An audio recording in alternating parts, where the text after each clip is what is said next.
or if Russia does make the decision to invade Ukraine. But this definitely counts as one of the biggest challenges facing the White House right now. And they have been saying for weeks now that they don't know what decision the president of Russia will make, but certainly his latest moves, including the reporting that you just cited, suggests that he is certainly ready to invade Ukraine if that's the decision that he makes. And on the political side, Michael Steele, you're a former Republican chairman. We were hearing now from the Republican National Committee that they have decided that they will demand that any Republican nominee any candidate for the nomination, agree not to participate in the debates that have been in place from the Presidential Debate Commission since 1987. Yeah, look, there's always been this sort of haggling with the process of the debates, particularly going back to the debate of 2012 with Mitt Romney being fact-checked during the course of the debate by one of the reporters. And so that's always stuck in the craw. And, of course, Donald Trump is hypersensitive to the idea of debating because he doesn't like debating. He doesn't like to do the work that goes into debating.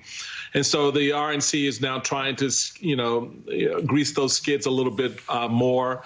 Some of the recommendations that they've asked for are good recommendations, but this idea that you're going to threaten a potential presidential nominee with what?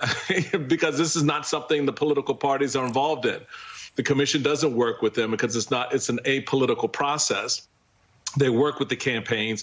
So a little bit of this is sort of the drama to feed the Trump engine, to make him feel like the party's going to be there fighting for him should he decide to run, and make it as easy as possible for him to do it. Overall, I think it's a silly idea because the country's going to need a debate in 2024. I just don't see that not happening. And, if the RNC thinks that that's just going to take place on Fox, they've got another thing coming.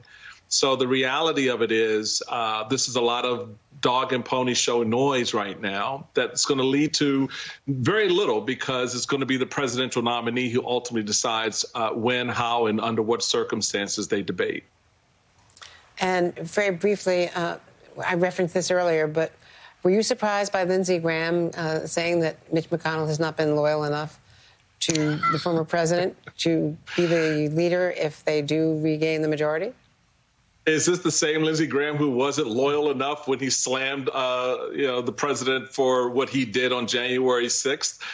Look, you can't take anything that comes out of Lindsey's mouth seriously because it's going to change depending on the mood and the wind.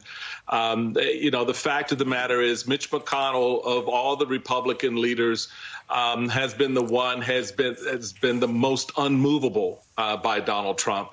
And so Lindsey Graham nipping at his heels is not something McConnell's not only going to pay attention to, but take seriously.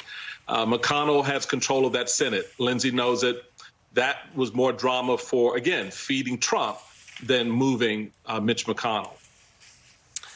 Well, thanks to all of you. This is a drama that is going to continue to unfold.